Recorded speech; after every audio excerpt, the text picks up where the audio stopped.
Bienvenidos una vez más a su programa Perspectivas. Les saluda Gaby Peroso. Los venezolanos y la comunidad internacional se hacen una pregunta que parece simple, pero realmente es muy compleja. ¿Cómo es posible que en el medio de las sanciones, de una crisis económica y social tan grave como la que actualmente viven los venezolanos y con tanta presión internacional, el régimen de Nicolás Maduro continúe en el poder?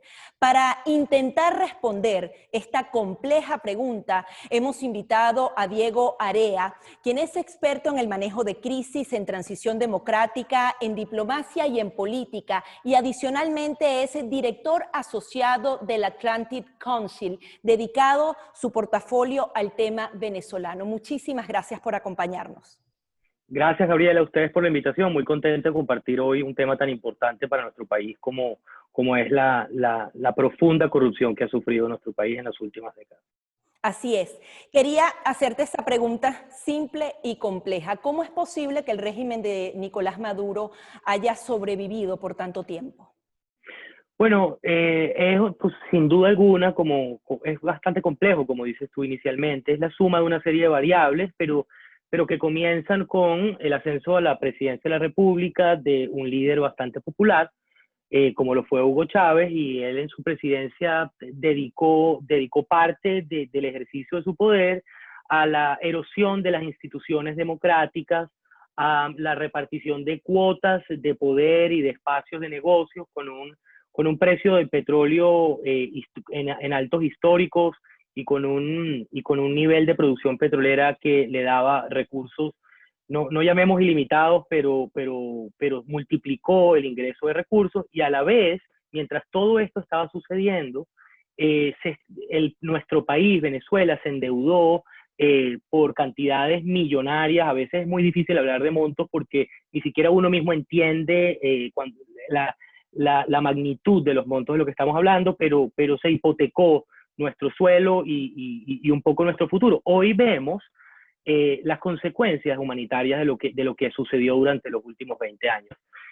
Podemos hacer mención a este último anuncio que ha sido un escándalo global sobre el tema de estos millones de dólares que la Red de Control de Delitos Financieros del Departamento de Estados Unidos ha recibido de la banca internacional, y que la información se filtró a una agencia de noticias, además de una agencia de periodismo de investigación, del Consorcio Internacional del Periodismo de Investigación, en la que 4.800 millones de dólares desde el año 2009 hasta el año 2017, de los cuales 70% incluyen pago gubernamental, es decir, organismos del Estado que hicieron pagos, se utilizaron como motivado a la corrupción, es decir, se robaron, saquearon 4.800 millones del país.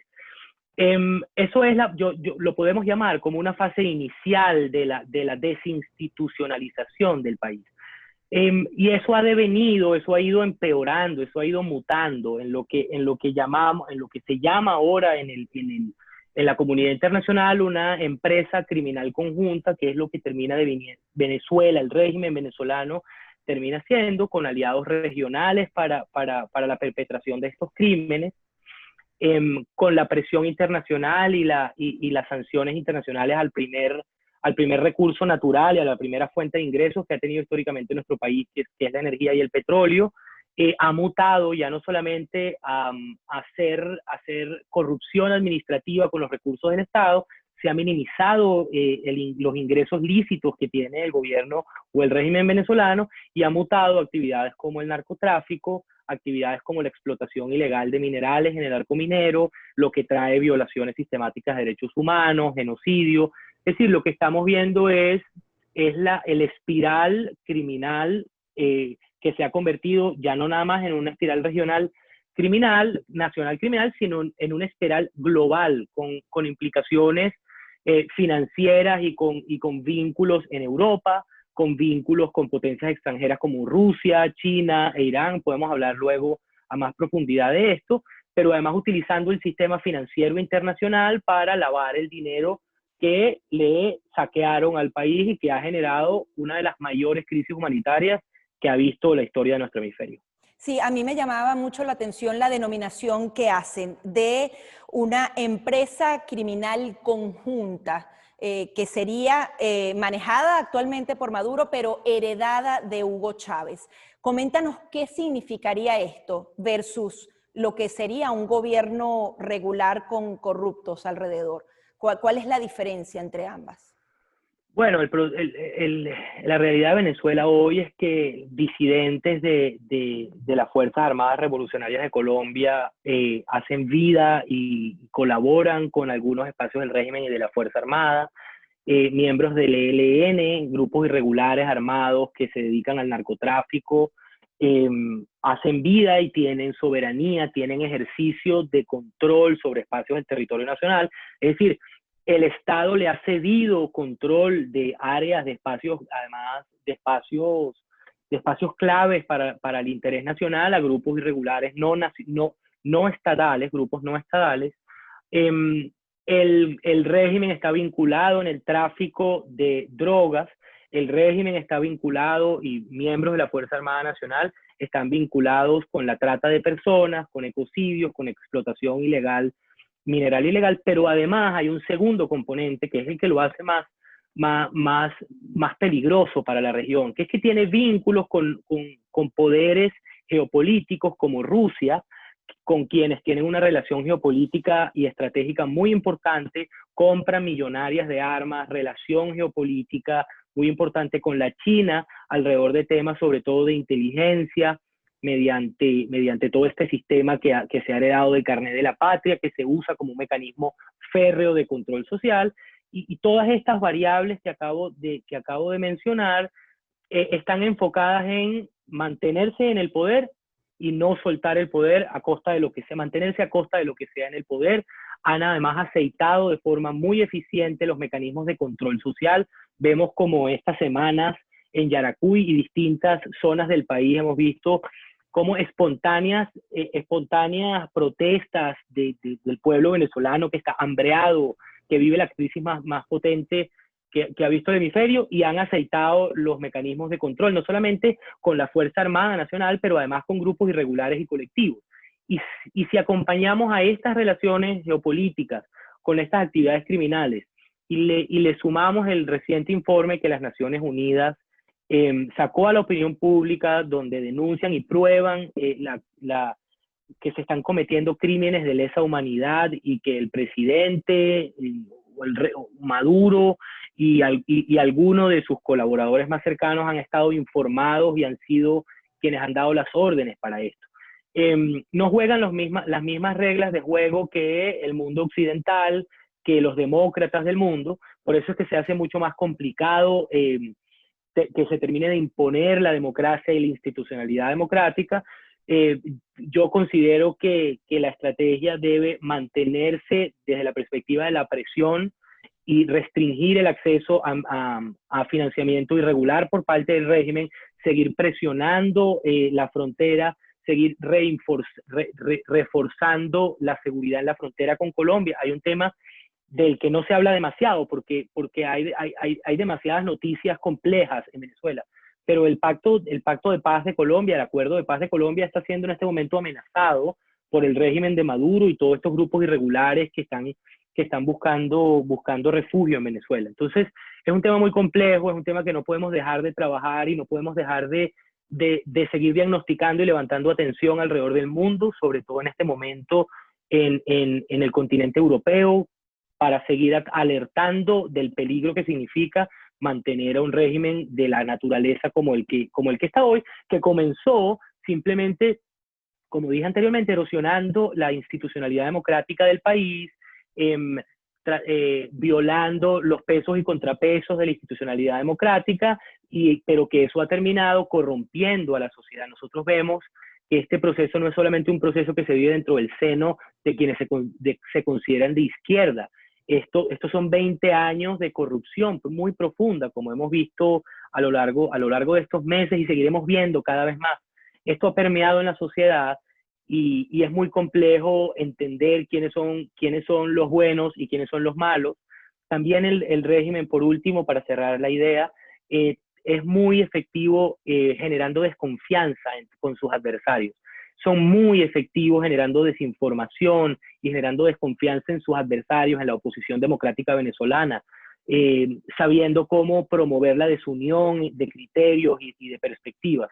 Entonces, es un reto global, es un reto histórico que los venezolanos tenemos que liderar, pero que tiene una magnitud que requiere de mucho apoyo y experticia y fuerza internacional para poder lograr una transición democrática ordenada que nos lleve finalmente a la prosperidad de nuestro país.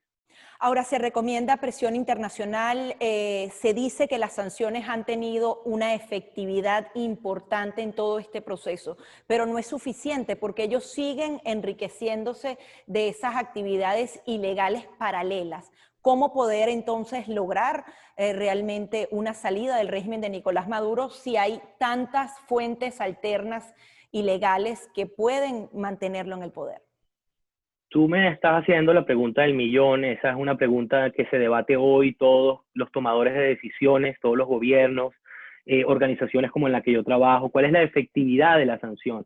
Porque también hay un tema moral que no podemos olvidar, que es la vida de los venezolanos que no son cómplices, que no son parte del régimen, pero que sufren las consecuencias de este conflicto profundo político que existe.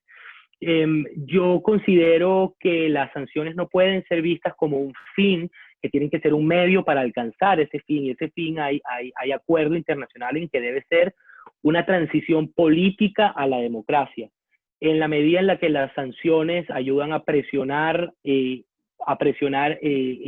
camino, las sanciones son efectivas, pero en este momento hemos visto cómo cómo la política de máxima presión, sanciones, que vimos durante estos 2 últimos años, desde que Juan Guaidó, el presidente interino, fue juramentado como presidente, como tal, es decir, ha sido cuestionada la efectividad de las sanciones como mecanismo de presión internacional.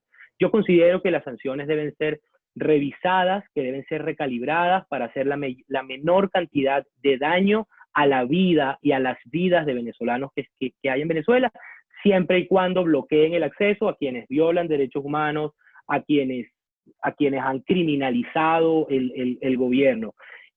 Con respecto a las actividades ilegales que conforma el régimen, pudiéramos ver un aumento proporcional a la presión alrededor de las sanciones, de la ilegalidad, de las actividades irregulares e ilegítimas del régimen. Es decir, ellos han buscado cualquier opción para mantenerse en el poder, como conversamos anteriormente. Esto va a seguir sucediendo. Esta evolución, otros llamarían involución, pero esta evolución criminal, yo considero que la seguiremos viendo, fortaleciendo y buscando adaptarse a la realidad. Es por eso que creo que finalmente lo que más se acerca a una solución es que haya cada vez y se construyan cada vez más acuerdos en la comunidad internacional, conectar más la visión que tiene la Unión Europea y países del Grupo Internacional de Contacto como México y Argentina con la perspectiva de Venezuela y el Grupo de Lima para generar y construir una coalición global de presión y búsqueda de una transición política. De nuevo, el proceso debe ser liderado por los venezolanos y decidir el futuro de los venezolanos, pero la complejidad de la situación amerita apoyo internacional y global. Hemos estado hablando de algunas de las conclusiones y recomendaciones que ustedes hacen en el más reciente informe del Atlantic Council referido a las actividades ilícitas de Nicolás Maduro, cómo estas amenazan a la democracia de Venezuela y adicionalmente se convierten en un problema de seguridad para el hemisferio y específicamente para Latinoamérica. ¿Están trabajando en otro tipo de estudio que puede ser publicado en los próximos días y qué conclusiones generales nos pueden revelar? Claro que sí, Gabriela. Gracias por esa pregunta. Nosotros tuvimos hace un mes el lanzamiento de un reporte que describe la característica criminal del régimen y señala cuáles son las rutas y los aliados estatales y no estatales para esta actividad criminal. Lanzamos ese reporte en compañía de el jefe del Comando Sur, Craig Faller, y nuestro autor Douglas Farah, y en las próximas semanas tendremos el lanzamiento de un reporte que se encarga de entender, estudiar y diagnosticar la relación que tiene el régimen de Maduro con Irán, que va a tomar ahora cada vez un rol más preponderante en la realidad venezolana geopolítica, pero además los vínculos con Hezbollah y con el régimen. Es un estudio bastante serio y que nos ayuda a entender un poco más la naturaleza de este régimen, cuyo autor es Joseph Umire, un cercano amigo del Atlantic Council.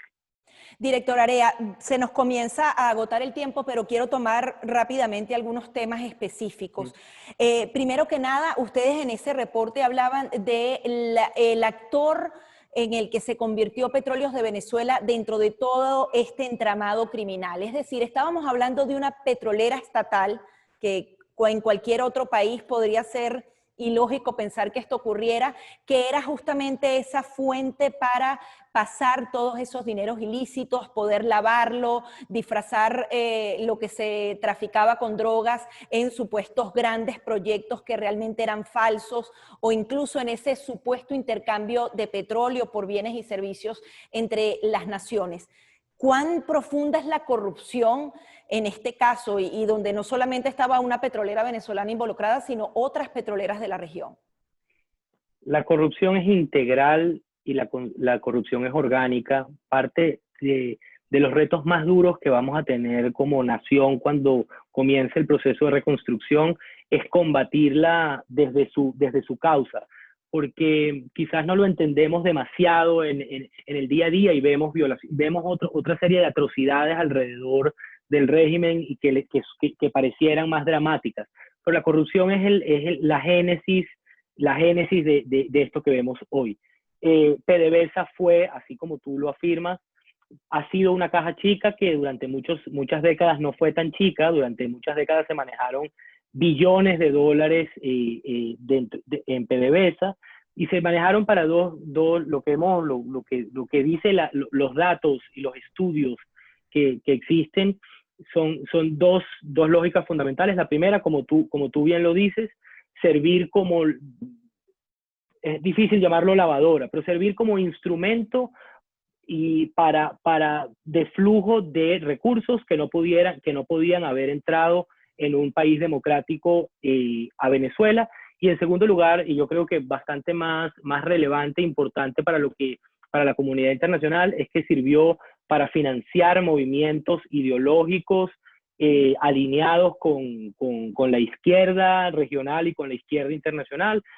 Hay además pruebas y registro de esto en Bolivia con Evo Morales, en Ecuador, pero además alrededor de todo el Caribe y de toda Latinoamérica, como parte de un plan de expansión de la izquierda regional en nuestra región.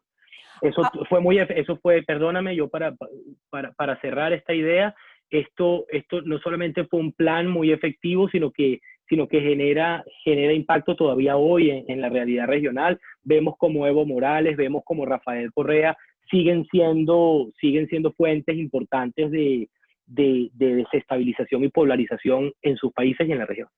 Es decir, todavía este entramado criminal está al servicio de esa supuesta ideología y de un tema político. ¿Cómo manejar justamente, abordar a un gobierno con cierta ideología versus a una organización criminal que se fusiona y funge con los dos papeles?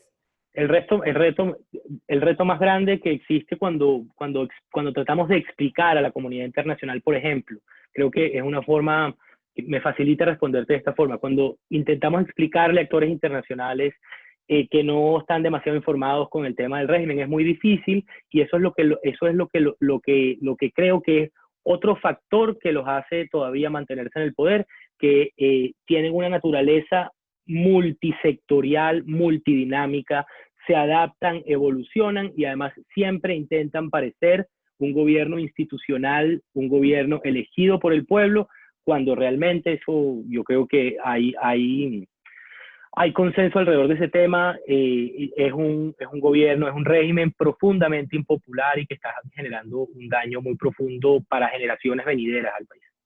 También quería referirme brevemente al tema de Irán. Por ejemplo, ustedes en ese informe aseguraban que Irán, gracias a todos los favores que le dio y la expansión que le dio Hugo Chávez en la región, pudieron incluso establecer 11 embajadas en Latinoamérica. Eso es algo importante. Y de alguna manera hoy en día siguen pagando esos favores, pero a la vez cobrando millones de dólares en oro. ¿Cuáles son esas conclusiones? ¿Hacia dónde va la naturaleza del régimen con este tipo de alianzas internacionales que son ya mucho más peligrosas que las que podrían, por ejemplo, establecer con grupos como las FARC o el ELN?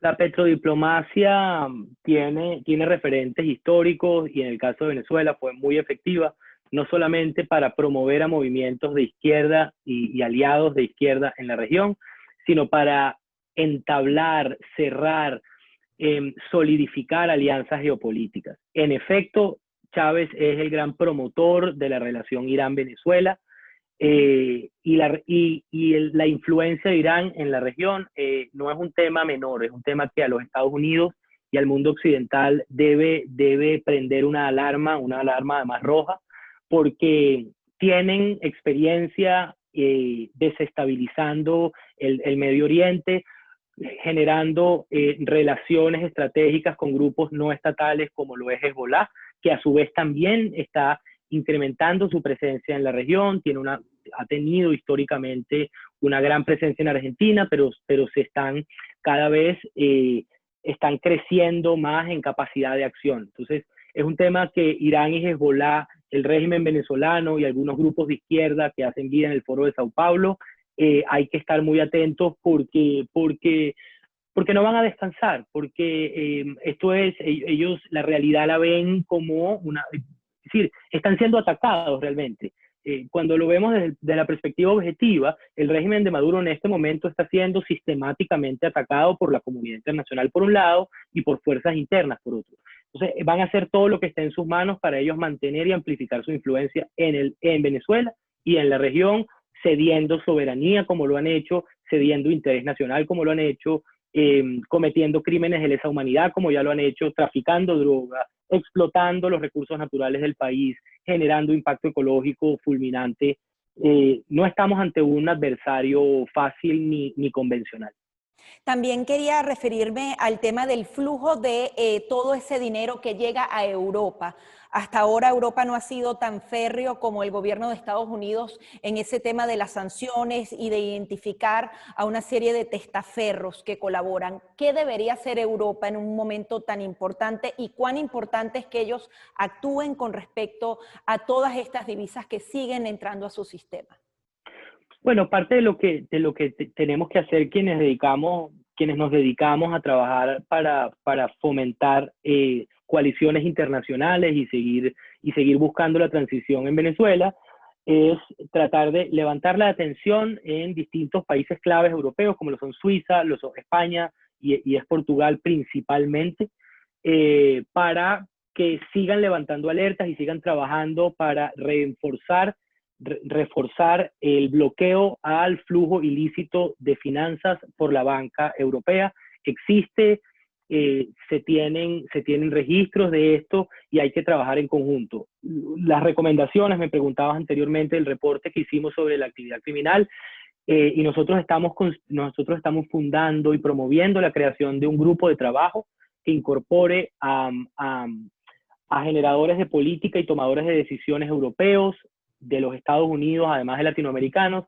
para poder intercambiar información sobre las pistas, los rastros que dejan el lavado de dinero y el flujo irregular de finanzas en la banca internacional, y para que en conjunto puedan tomar las mejores políticas para bloquearlo. Aquí el más grande problema no solamente es poder bloquear el acceso que tiene el régimen a recursos para poderse sostener en el poder, pero cuando pensamos en la transición, cuando pensamos en el día después de Maduro, la forma en la que nosotros los venezolanos tenemos que tener la mayor cantidad de acceso a recursos que fueron saqueados para poder reconstruir el país. nosotros no podemos permitir que se sigan financiando grupos que van a desestabilizar la democracia dentro del país por los mismos mecanismos tradicionales. Así hay que seguir avanzando en el diagnóstico, en la caracterización y en el bloqueo al acceso de recursos ilícitos del régimen.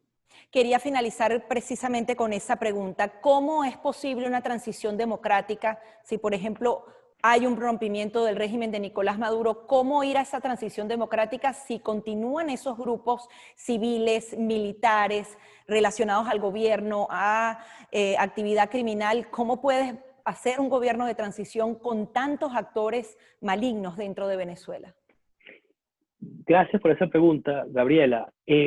Una cosa muy importante es que desde mi perspectiva la solución de Venezuela tiene que ser pacífica y política. Yo no creo que la fuerza sea algo que nos va a dejar estabilidad posterior. Y el ejercicio de lograr una transición pasa por el reconocimiento del otro. A veces se confunde el trabajar temas de seguridad en general con la perspectiva de transición que existe. Yo sí quiero reforzar que el madurismo, el chavismo en Venezuela existe, que es una fuerza política y que hay que reconocerlos para que exista una transición. Tiene que haber reconocimiento de la existencia del otro.